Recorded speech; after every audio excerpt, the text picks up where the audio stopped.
Breaking news BRS working president KTR పై MP CM Ramesh fire అయ్యారు. తెలంగాణలో కాంట్రాక్టులు ఏపీ ఎంపీకి ఇచ్చారనడంపై సీరియస్ అయ్యారు. 1660 కోట్ల రూపాయలు నామినేషన్ గా ఇస్తారా అంటూ ధ్వజమెత్తారు. తెలంగాణలో రోడ్డు పనులు దక్కించుకున్న రిత్విక్ సంస్థతో తనకు సంబంధం లేదన్నారు. 10 ఏళ్ల మీ హయాంలో నామినేషన్ పద్ధతిలోనే ఇచ్చారా అంటూ ప్రశ్నించారు. కవిత అరెస్టు సమయంలో ఢిల్లీలో నాతో మంతనాలు చేయలేదా అంటూ కేటీఆర్ను ప్రశ్నించారు. గత 2-3 రోజులుగా కేటీఆర్ హైదరాబాద్లో ప్రెస్ మీట్లలో, ట్వీట్లలో, సోషల్ మీడియాలో రకరకాలుగా నా పైన ఆరోపణలు చేశాడు. నేను కూడా ఏనుగు పోతుంటే కుక్కలు మురుగుతుంటాయిలే ఎందుకు అని వదిలేశా. కాకపోతే ఎక్కువ అయిపోయింది. అతను అన్నాడు 2 ఆరోపణలు.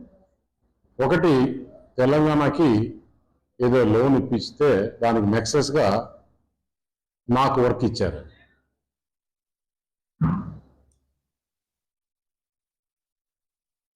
₹1660 కోట్ల సీఎం రమేష్కి హైదరాబాద్లో వర్క్ ఇచ్చారు అని. కేటీఆర్ ప్రభుత్వంలో ఉన్నాడు 10 సంవత్సరాలు. 1660 కోట్ల రూపాయలు నామినేషన్లో వర్క్ ఇస్తారా ఇవ్వరా అనే నామ్స్ కూడా తెలియని అజ్ఞానే. లేదు రేవంత్ రెడ్డి పైన బురద చల్లాలన్నా ఎందుకు చేస్తున్నాడు అనేది ఆలోచన చేస్తే ఇంట్లో ఒక కుంపటి తయారయ్యింది. ఏదైతే జగన్మోహన్ రెడ్డికి వాళ్ళ సిస్టర్తో ఎలాంటి ఇబ్బందులు ఉన్నాయో ఇతనికి అలాంటి ఇబ్బందులు. దాన్ని డైవర్ట్ చేసేదానికా లేదంటే దేనికి? గత 2-3 రోజులుగా చూస్తున్నాం కదా, ఎంపీ సీఎం రమేష్ చేసినటువంటి వ్యాఖ్యలు నిజంగా ఒక హాట్ టాపిక్గా మారాయని చెప్పొచ్చు. ఇటు తెలంగాణలోకి సంబంధించినటువంటి కాంట్రాక్టులు ఏపీ ఎంపీకి ఇచ్చారు అనడంపై ఆయన సీరియస్ అవ్వడం జరిగింది. సో ప్రజెంట్ డైవర్షన్ పాలిటిక్స్కి పాల్పడుతున్నారు కేటీఆర్. ఎందుకంటే జగన్ మాదిరిగానే కుటుంబ కలహాలు కేటీఆర్ ఎదుర్కొంటున్నారు కాబట్టి ఇలాంటి డైవర్షన్ పాలిటిక్స్ చేస్తూ ఉన్నారు. సో ప్రజెంట్ అయితే రిత్విక్ సంస్థతో నాకు ఎలాంటి సంబంధం లేదని చెప్తూ ఉన్నారు. బీఆర్ఎస్ వర్కింగ్ ప్రెసిడెంట్ కేటీఆర్ పై ఎంపీ సీఎం రమేష్ ఫైర్ అయినటువంటి వ్యాఖ్యలు చూసాం మనము. 1660 కోట్ల రూపాయలు నామినేషన్గా ఇస్తారా అంటూ ధ్వజమెత్తారు. తెలంగాణలో రోడ్డు పనులు దక్కించుకున్న రిత్విక్ సంస్థతో తనకు ఎలాంటి సంబంధం లేదని చెప్తున్నారు. 10 ఏళ్ల మీ హయాంలో నామినేషన్ పద్ధతిలోనే ఇచ్చారా అంటూ ఒకవైపు ప్రశ్నించడం జరిగింది. మరి దీనికి కేటీఆర్ ఏ విధంగా రియాక్ట్ అవుతారో లేదో చూడాలి. కవిత అరెస్టు సమయంలో కూడా ఢిల్లీలో నాతో మంతనాలు చేయలేదా అంటూ ఒకవైపు హాట్ టాపిక్గా మారినటువంటి విషయం ఇది. సో ప్రజెంట్ మరోసారి ఏమన్నారు చూద్దాం. 2-3 రోజులుగా కేటీఆర్ హైదరాబాద్లో ప్రెస్ మీట్లలో, ట్వీట్లలో, సోషల్ మీడియాలో రకరకాలుగా నా పైన ఆరోపణలు చేశాడు. నేను కూడా ఏనుగు పోతుంటే కుక్కలు మురుగుతుంటాయిలే ఎందుకు అని వదిలేశా. కాకపోతే ఎక్కువ అయిపోయింది. అతను అన్నాడు 2 ఆరోపణలు. ఒకటి, తెలంగాణకి ఏదో లోన్ ఇప్పిస్తే దానికి నెక్సెస్గా నాకు వర్క్ ఇచ్చారు.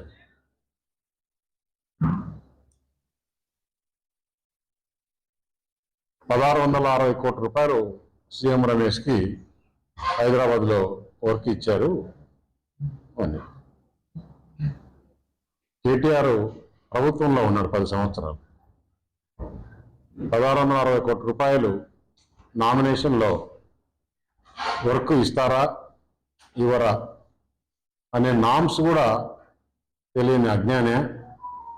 లేదు రేవంత్ రెడ్డి పైన బురద చల్లాలన్నా ఎందుకు చేస్తున్నాడు అనేది ఆలోచన చేస్తే ఇంట్లో ఒక కుంపటి తయారయ్యింది. ఏదైతే జగన్మోహన్ రెడ్డికి వాళ్ళ సిస్టర్తో ఎలాంటి ఇబ్బందులు ఉన్నాయో ఇతనికి అలాంటి ఇబ్బందులు. దాన్ని డైవర్ట్ చేసేదానికా లేదంటే దేనికి?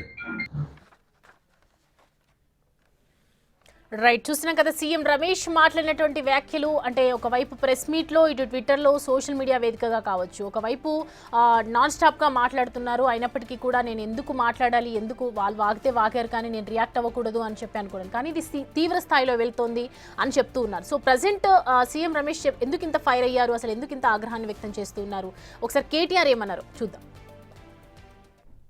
సీఎం రమేష్ అనే ఒక బీజేపీ ఎంపీ, ఆయనకు నిన్న ఈ ముఖ్యమంత్రి రేవంత్ రెడ్డి గారు ఆ లుచ్చా పనిలో కంచె గచ్చిబౌలి భూములను తాకట్టు పెట్టే లుచ్చా పనిలో సహకరించినందుకు ఆయనకు నిన్న 1665 కోట్ల కాంట్రాక్టు ఫ్యూచర్ సిటీ అట. ఎవరి ఫ్యూచర్ కోసం నాకైతే తెలియదు, ఫ్యూచర్ సిటీ అట. ఆ ఫ్యూచర్ సిటీకి రోడ్ వేస్తున్నట, ఆ రోడ్డు 1665 కోట్ల రూపాయలతో వేస్తున్నట. దానికోసం బీజేపీ ఎంపీకి కాంగ్రెస్ ముఖ్యమంత్రి గారు మరి అవార్డు చేసిండ్రు, ఆయనకి ఇచ్చిండు కాంట్రాక్ట్. నేను అడుగుతున్నా, ఇది అక్రమ సంబంధం కాదా? కాంగ్రెస్ ప్రభుత్వంలో రాహుల్ గాంధీ గారు కళ్ళు మూసుకున్నావా పండుకున్నావా? 1665 కోట్ల కాంట్రాక్టు ఒక బీజేపీ ఎంపీ, ఆంధ్ర ప్రాంతానికి సంబంధించిన ఎంపీకి వస్తుంటే నువ్వెందుకు స్పందిస్తలేవు, బీజేపీ ఎందుకు స్పందిస్తలేదు? మీ ఇద్దరి మధ్యన ఉన్న లోతైన అండర్స్టాండింగ్ ఏంది అని నేను అడుగుతున్నా. అట్లాగే చెప్పుకుంటూ పోతే ఇంకో 10 ఉన్నాయి. కంచె గచ్చిబౌలి భూముల విషయంలో సుప్రీంకోర్టు నియమించిన సెంట్రల్ ఎంపవర్డ్ కమిటీ రిపోర్ట్ ఇచ్చింది మోడీకి. మోడీ గారు ఇలా 10,000 కోట్ల కుంభకోణం జరిగింది, వెంటనే దీని మీద ఒక సాధికార సంస్థనేసి ఎంక్వైరీ చేయాలని చెప్పింది. చెప్పి 4 నెలలే, లేదు ఆలేదు. ఎందుకు మరి ఇంత కాపాడుతున్నావు రేవంత్ రెడ్డిని? ఏం అక్కరున్నది నీకు ఇంతగానో? నువ్వు ఆయన కాపాడుతావు, ఆయన నిన్ను కాపాడుతాడు. ఇద్దరు కలిసి కేసీఆర్ గారిని, బీఆర్ఎస్ పార్టీని బదనాం చేయాలన్న ఆలోచన తప్ప ఏమన్నా 1% అన్న తెలంగాణ గురించి ఉన్నదా? ఇలా 8 మంది కాంగ్రెస్ ఎంపీలు, 8 మంది బీజేపీ ఎంపీలు, కానీ తెలంగాణకు మాత్రం ఇప్పటిదాకా వచ్చింది గుండు సున్నా తప్ప మరి ఏమీ లేదన్న మాట కూడా నేను మీకు గుర్తు చేస్తా ఉన్నా. ఒక 4-5 నెలల కిందట కవిత ఢిల్లీలో జైల్లో ఉన్నప్పుడు నువ్వు ఢిల్లీకి వచ్చి నా దగ్గర టైం తీసుకొని మా ఇంటికి వచ్చిన మాట వాస్తవం కాదా? ఇంట్లో సీసీ కెమెరాలు ఉన్నాయి, నేను తీసి మీడియాకి ఇస్తా. నువ్వు ప్రెస్ మీట్ పెట్టి దీనికి సమాధానం చెప్పు. మా ఇంటికి వచ్చి ఏం మాట్లాడినారు? మేము చేసిన అవినీతి అన్నీ కూడా ఈడీ, సిబిఐ రాకుండా, లేకుంటే కవితను బయటికి వదిలేదానికి ఏర్పాటు చేయండి. మేము బీఆర్ఎస్ పార్టీ దేనికైనా సిద్ధం. మేము బీజేపీలో మెర్జ్ చేయాలన్నా కానీ, బీజేపీతో అలయన్స్ పెట్టుకోవాలన్నా కానీ దేనికైనా సిద్ధం అంటే. రైట్, చూస్తున్నాం కదా ఒకవైపు బీఆర్ఎస్ వర్కింగ్ ప్రెసిడెంట్ చేసినటువంటి హాట్ కామెంట్స్ కూడా మనం చూసాం సీఎం రమేష్కి సంబంధించి. 1665 కోట్ల కాంట్రాక్ట్కి సంబంధించి గచ్చిబౌలిలో ఫ్యూచర్ సిటీ అంటూ తీసుకుంటున్నారు. అంటే కాంగ్రెస్కి, ఇటు బీజేపీకి మధ్య మంతనాలు జరుగుతూ ఉన్నాయి. ఒకవైపు ఒప్పందం జరుగుతుంది. అంటే వీళ్ళిద్దరి మధ్య ఉన్నటువంటి ఏంటి ఒప్పందము, లోపాయికారుగా ఏంటి రిలేషన్ అని చెప్పి ఆయన మాట్లాడినటువంటి మాటలకు ఒకవైపు దీన్ని రిజెక్ట్ చేస్తూ, దీన్ని ఖండిస్తూ సీఎం రమేష్ ఇచ్చినటువంటి వ్యాఖ్యలు ఇవి. సో ప్రజెంట్ అయితే కేటీఆర్కి సంబంధించి గతంలో జరిగినటువంటి కవిత అరెస్ట్ సమయంలో కూడా ఢిల్లీలో నాతో ఎలాంటి మంతనాలు జరపలేదా అని చెప్తున్నారు. మరి సీఎం రమేష్ అప్పుడు ఎందుకు రియాక్ట్ అవ్వలేదు, ఇప్పుడు ఎందుకు ఇలాంటి కేటీఆర్ ఒకేసారి హాట్ కామెంట్స్ చేసేసరికి ఎందుకు రియాక్ట్ అయ్యారు అనేది ప్రస్తుతం అయితే రాజకీయ వర్గాల్లో చర్చ జరుగుతోంది. తెలంగాణలో కాంట్రాక్టులు ఏపీ ఎంపీకి ఇచ్చారు అనడంపై కూడా ప్రజెంట్ అయితే ఆయన సీరియస్ అయినట్లుగా అర్థమవుతోంది. మనం వారి మాటలోనే విన్నాము. సో ప్రజెంట్ దీనికి సంబంధించి అయితే సీఎం రమేష్ మరి ఏ విధంగా రియాక్ట్ అవుతారు, ఏ విధమైనటువంటి చర్యలు తీసుకోబోతారు అన్నది వేచి చూడాలి. ఒకవైపు రోడ్డు పనులు దక్కించుకున్నటువంటి రిత్విక్ సంస్థకు ఎలాంటి సంబంధం లేదని ఖచ్చితంగా ఆయన చెప్తూ ఉన్నారు. మీ హయాంలో మరి నామినేషన్ పద్ధతిలోనే ఇచ్చారంటూ ఒకవైపు ప్రశ్నిస్తూ ఉన్నారు. అలాగే కవిత అరెస్ట్కి సంబంధించి కూడా ఫుటేజ్ కూడా నా దగ్గర ఉంది అని చెప్పి గట్టిగానే చెప్తూ ఉన్నటువంటి సందర్భం కనిపిస్తోంది. మరి దీనికి సంబంధించి ఇంకా ఏదైనా మాట్లాడతారా లేదా అనేది వెయిట్ చూడాలి.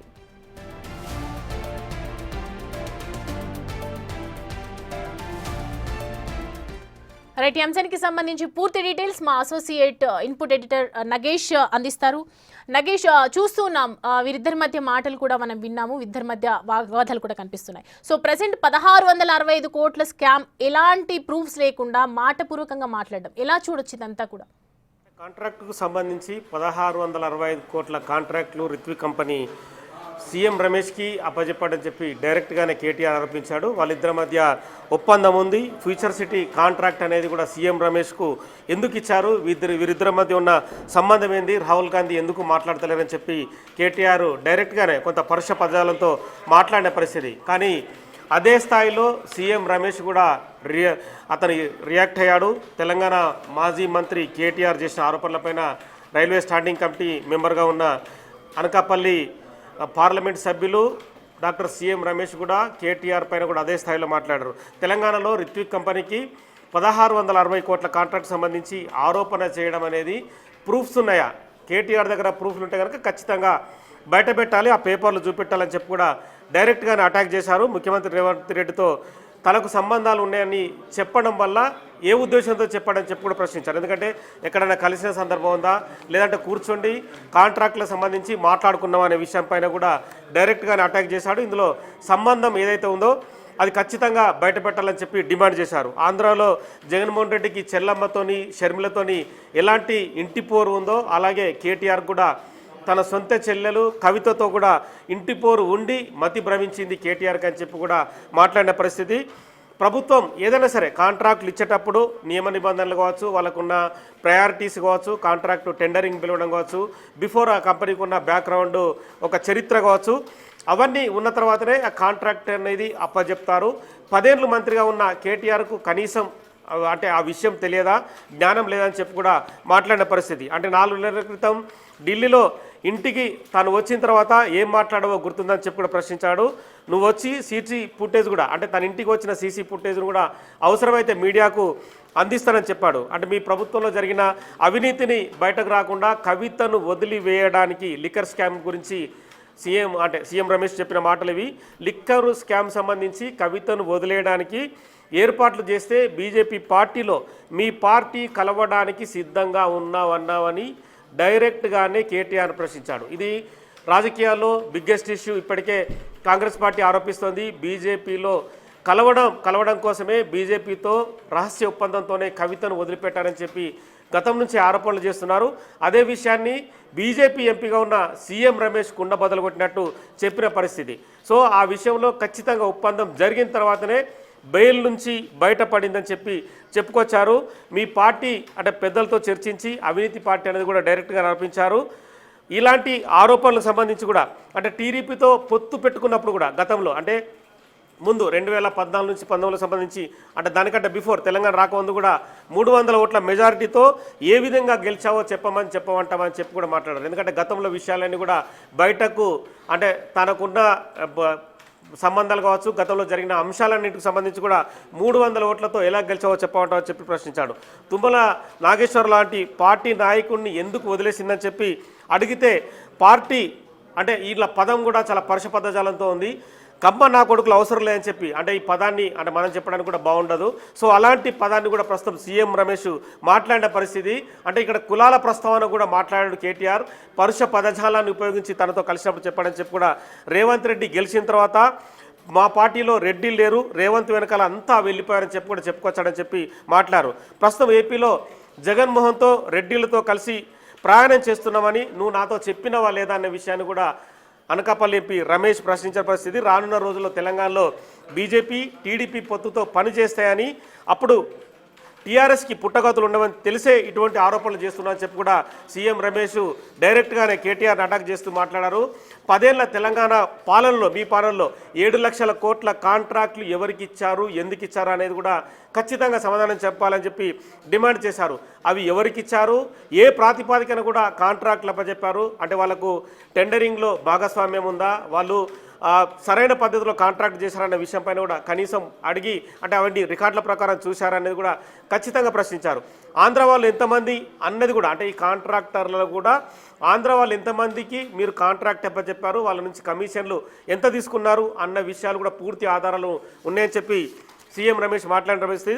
దమ్ముంటే రమ్మని సవాల్ చేశాడు. మీరు చెప్పిన చోటుకైనా పర్లేదు, తెలంగాణ భవన్కైనా నేను వస్తా అన్నారు. ముఖ్యంగా ఆయన చేస్తున్నటువంటి ఆరోపణలు చూస్తుంటే సీఎం రమేష్ని ఖచ్చితంగా టార్గెట్ చేస్తూ ఉన్నటువంటి సందర్భం కనిపిస్తుంది. అంటే పదే పదే మాట్లాడడము సోషల్ మీడియా, ఆయన చెప్పినట్టు కూడా సోషల్ మీడియాలో కావచ్చు, ట్విట్టర్లో కావచ్చు, ఎక్కడ చూసినా ఆయనని పదే పదే టార్గెట్ చేస్తూ. అంటే ఇప్పుడు మనం చూసుకుంటే కనుక గతంలో కవిత అరెస్ట్కి సంబంధించి ఢిల్లీలో నాతో మంతనాలు చేయడానికి ఇంటికి వచ్చారు, సీసీ ఫుటేజ్ కూడా ఉంది అని ధీమాగా చెప్తూ ఉన్నట్టు సందర్భం. అప్పుడు రిజెక్ట్ చేయడం వల్లనే ఇప్పుడు ఇలా టార్గెట్ చేస్తున్నారనుకోవచ్చా? ఖచ్చితంగా అంటే రాజకీయంగా అంటే కొంత పరుష పదాలతో ఈ మధ్య జరుగుతున్న పరిణామాలను బట్టి చూస్తే కనుక బీఆర్ఎస్ పార్టీ డిఫరెంట్ ఇష్యూని ఎంచుకుందని చెప్పచ్చు. ఎందుకంటే ఈ మధ్య జరుగుతున్న దాడులు కావచ్చు, వాళ్ళు డైరెక్ట్గానే వ్యక్తులపైన అటాక్ చేయడం చూస్తుండడం కావచ్చు, ఇవన్నీ కూడా అంటే తమ ఓటు బ్యాంకు ఈ రకంగా వస్తుందన్న యాంగిల్లోనే బీఆర్ఎస్ పార్టీ ప్రవర్తిస్తుందా అన్న విషయాన్ని కూడా చాలామంది రాజకీయ విశ్లేషకులు రకరకాల వ్యాఖ్యానాలు చేస్తున్నారు. ఈ క్రమంలోనే సీఎం రమేష్ మాట్లాడిన మాటలు చూస్తే కనుక ఖచ్చితంగా అంటే బ్యాక్ ఎండ్ నుంచి తీసుకొస్తే కనుక కవితకు సంబంధించి లిక్కర్ స్కామ్లో జైల్లో ఉండడం, దానికంటే ముందే వారం రోజుల ముందే ఖచ్చితంగా కవిత బెయిల్ నుంచి బయటకు వస్తుందని చెప్పి బీఆర్ఎస్ పార్టీ నాయకులే చెప్పడం, తదుపరి ఇప్పుడు సీఎం రమేష్ మాట్లాడిన మాటలు బట్టి చూస్తే అంటే ఒప్పందం జరిగింది, లోపాయికార ఒప్పందం జరగడం వల్లే బీఆర్ఎస్ పార్టీని బీజేపీలో విలీనం చేసి బయటకు కవితను తీసుకురావడం కోసమే ఇవన్నీ కూడా జరిగాయని చెప్పి సీఎం రమేషే స్వయంగా చెప్తున్నాడు. అంటే వేరే పార్టీ నేత చెప్తే ఇది డిఫరెంట్గా ఉంటుండే, కానీ బీజేపీ ఎంపీగా ఉన్న సీఎం రమేషే ఇవన్నీ కుండబద్దలు కొట్టినట్లు చెప్పడం అనేది కూడా ఖచ్చితంగా గమనించవచ్చు. మరి వాటన్నిటికీ కేటీఆర్ ఎలా రియాక్ట్ అవుతాడు, మరి సీఎం రమేష్ ప్రతి క్వశ్చన్ కూడా ప్రశ్నించాడు. ఎందుకంటే 300 ఓట్లతో కేటీఆర్ టీడీపీ వాళ్ళ సహకారం తీసుకొని గెలిచింది అబద్ధం అనేదమా, కవిత బెయిల్ పైన బీజేపీతో లోపాయికార ఒప్పందం చేసుకొని ఇవన్నీ కూడా జరిగిన తర్వాతనే కవిత బయటకు వచ్చింది వాస్తవం కాదా, గతంలో జరిగిన కాంట్రాక్టులు 10 ఏళ్ల పాలనలో ఎంతమంది ఆంధ్ర వాళ్ళకి ఇచ్చారు, వాళ్ళకున్న అనుభవం ఏంటి, వాళ్ళకున్న బ్యాక్గ్రౌండ్ ఏంటి అనేది చెక్ చేసుకోకుండా కమిషన్లు తీసుకొని ఇచ్చారన్న ఆరోపణలు, ఇవన్నిటిపైన కూడా కేటీఆర్ మరి ఏం మాట్లాడతారని చూడాల్సిన అవసరం కనిపిస్తుంది. రాజకీయంగా మాత్రం ఖచ్చితంగా బీజేపీ పార్టీ ఎంపీగా ఉన్న అనకాపల్లి అంటే ఎంపీగా ఉన్న సీఎం రమేష్ డైరెక్ట్గానే పార్టీ వర్కింగ్ ప్రెసిడెంట్గా ఉన్న కేటీఆర్ని ప్రశ్నించడం, మరి కేటీఆర్ ఎలా రియాక్ట్ అవుతాడు, కేటీఆర్ సంబంధించి ఎలాంటి విషయాలు కాంట్రాక్టులు కావచ్చు, కవిత బయటకు రావడం కావచ్చు, మిగతా అంశాలకు సంబంధించి కూడా ఖచ్చితంగా కేటీఆర్ రియాక్ట్ కావాల్సిన అవసరమైతే కనిపిస్తోంది. తనే అంశాన్ని లేవనెత్తి సీఎం రమేష్ని బయటకు లాగాడు. ఎందుకంటే 1665 కోట్ల కాంట్రాక్ట్ని ఫ్యూచర్ సిటీకి సంబంధించి సీఎం రమేష్కి అప్పచెప్పడన్న ఆరోపణలపైన ఎంతవరకు స్పందిస్తాడని కూడా ఖచ్చితంగా చూడాల్సిన అవసరం కనిపిస్తుంది. అయితే నగేష్, ముఖ్యంగా మనం చూసుకుంటే ఇప్పుడు ఎక్కువ మంది ఇప్పుడు నార్మల్గా మనకు ఇంతకుముందు కూడా చూసాము, ఎంపీ గారి మాటల్లో విన్నాము, ఇప్పుడు సీఎం రమేష్ కూడా చెప్తూ ఉన్నటువంటి సందర్భం డైవర్షన్ పాలిటిక్స్ ఎక్కువ చేస్తున్నారు, ఫోన్ ట్యాపింగ్ అంశానికి సంబంధించి బయటికి రాకుండా ఇటీవల ఎక్కువగా నడుస్తుంది కాబట్టి ప్రభాకర్ రావుని ఇన్వెస్టిగేషన్ చేయడం కావచ్చు, మిగతా వాళ్ళందరినీ కూడా ఫోన్ ట్యాపింగ్కి సంబంధించి దాన్ని తప్పించడానికి ఇలా ఏదో మాట్లాడుతున్నారు, ఏదో మాట్లాడి ఏదేదో ప్రూఫ్స్ లేకుండా మాటపూర్వకంగా మాట్లాడుతూ ఉన్నారు, డైవర్షన్ పాలిటిక్స్ అనేది ఎక్కువ చేస్తున్నారు. డైవర్షన్ పాలిటిక్స్ వల్ల ఏంటి లాభం బీఆర్ఎస్? అంటే గతంలో జరిగిన అంటే తెలంగాణలో 10 ఏళ్ల పాటు బీఆర్ఎస్ పాలించింది కాబట్టి ఫోన్ ట్యాపింగ్ అంశం ఒకటి వచ్చింది, అలాగే కాళేశ్వరం ఇష్యూ కావచ్చు, మిగతా అంశాలన్నీ కూడా ప్రతిది కూడా అంటే ఈ కార్ రేసింగ్ అంశం కావచ్చు, ప్రతి ఇష్యూలో కూడా కేటీఆర్ ప్రధానంగా ఎక్స్పోజ్ అవుతున్నాడు. ఆ అంశంలో తన తండ్రి కాళేశ్వరం సంబంధించిన స్కామ్లో తను తండ్రి కేసీఆరే డైరెక్ట్గా అటెండ్ అయిన పరిస్థితి, ఇవన్నీ కూడా జీర్ణించుకోలేకనే అంటే ఇంకో రకంగా డైవర్షన్ పాలిటిక్స్ చేసే క్రమంలోనూ కూడా మాట్లాడుతున్నారనేది కూడా రకరకాలుగా బయట నుంచి కూడా వినిపిస్తుంది. వాటన్నిటికి సంబంధించి అంటే డైరెక్ట్గా ఇప్పుడు కాంగ్రెస్ పార్టీ ప్రభుత్వంలో ఉన్న ముఖ్యమంత్రి రేవంత్ రెడ్డిని ఒక్కడిని టార్గెట్ చేస్తే కనుక రకరకాల అంశాలని తెరపైకి తీసుకురావచ్చు. రేవంత్ రెడ్డి ఇదంతా నడిపిస్తున్నాడు, అంటే ఫోన్ ట్యాపింగ్ అంశం కావచ్చు, మిగతా స్కామ్లకు సంబంధించి ఎక్స్పోజ్ చేస్తున్నారు, పిలుస్తున్నారు, వాటన్నిటికి సంబంధించి కూడా అధికారులు దర్యాప్తు కొనసాగిస్తున్నారు. కనుక ఈ డైవర్షన్ పాలిటిక్స్ కనుక చేపడితే ప్రజల నుంచి ఏదో రకంగా లబ్ధి పొందాలనేది బీఆర్ఎస్ పార్టీ భావిస్తుందా లేదని కూడా ప్రస్తుతం ఈ జరిగే అంశాలను బట్టి చూడవచ్చు. ఎందుకంటే కొన్ని టీవీ ఛానళ్ల పైన కూడా ఈ ఫోన్ ట్యాపింగ్ అంశంలోనే దాడులకు దిగడం, కొంతమంది వ్యక్తులకు దాడులకు వ్యూహరచన చేయడం, ఈ రకరకాల అంశాలన్నీ కూడా ఖచ్చితంగా గమనించవచ్చు. సో బీఆర్ఎస్ పార్టీ అనేది కూడా అంటే 20 నెలల సమయం అయితే ఇప్పటికీ కాంగ్రెస్ పార్టీ దాటిపోయింది. మరో 3 ఏళ్ల పాటు కాంగ్రెస్ పార్టీ ప్రభుత్వం రాష్ట్రంలో పాలించనుంది. వచ్చే ఎన్నికలు కూడా స్థానిక సంస్థల ఎన్నికల్లో ఓట్లు రాబట్టుకోవడం కోసం కూడా అటాకింగ్ పాలిటిక్స్ చేస్తేనే తమకు ఓట్లు పడతాయన్న యాంగిల్ని తీసుకున్నారేమో చూడాల్సింది. ఎందుకంటే నిన్న ఇవాళ బీఆర్ఎస్కి సంబంధించిన శిక్షణ తరగతులు కూడా ఉప్పల్లో కొనసాగుతున్నాయి. ఉప్పల్లో కూడా ఇలాగే అంటే అటాకింగ్ పాలిటిక్స్ మోడ్లోనే నాయకులు మాట్లాడుతున్నారు. హరీష్ రావు కావచ్చు, కేటీఆర్ కావచ్చు, ఇవాళ లీడర్కి సంబంధించిన అంటే లీడర్లను తయారు చేసే సంబంధించి కూడా కొంపల్లి కన్వెన్షన్ హాల్లో కవిత జాగృతి నేత కవిత కూడా తన పార్టీని అంటే తను పార్టీ పెడుతుందా లేదన్న అంశాన్ని పక్కకి పెడతా కనుక జాగృతికి సంబంధించిన సంస్థలో వాళ్ళందరికీ శిక్షణ తరగతులు నిర్వహిస్తుంది. సో ఈ అంశాలన్నీ కూడా ఖచ్చితంగా తెలంగాణ రాజకీయాల్లో కూడా రకరకాల ఇష్యూని ముందుకు తీసుకుపోతున్నాయి. ఈ క్రమంలోనే సీఎం రమేష్ వర్సెస్ కేటీఆర్గా ప్రస్తుతం అయితే అంశం కనిపిస్తుంది. ఈ డైవర్షన్ పాలిటిక్స్ను విషయంలో ఓట్లు పడతాయా లేదా అనేది పక్కన పెడితే అంటే నాయకులు కూడా అంటే తమ మాట్లాడే ధోరణిలో కానీ పరుష పదజాలం వాడే విషయంలో కానీ కొంత సమయం పాటించాల్సిన అవసరమైతే కనిపిస్తుంది. ఎందుకంటే రకరకాలుగా కులాలని మతాలని నాయకుల్ని పట్టుకొని కూడా ఇష్టం వచ్చిన రీతిలో మాట్లాడుతున్నారనేది ఇప్పటికే చెప్తున్నారు. ఇవన్నీ కూడా కొంతవరకు హుందాగా అంటే రాజకీయాలు హుందాగా మాట్లాడుకుని హుందాగానే విమర్శించుకుంటేనే బాగుంటుందని కూడా చాలామంది సీనియర్ రాజకీయ నేతలు కావచ్చు విశ్లేషకులు కూడా ఇది ప్రజలకు మంచిది నాయకులకు మంచిదని కూడా చెప్పే పరిస్థితి ఉంది. Right Nagesh, thank you.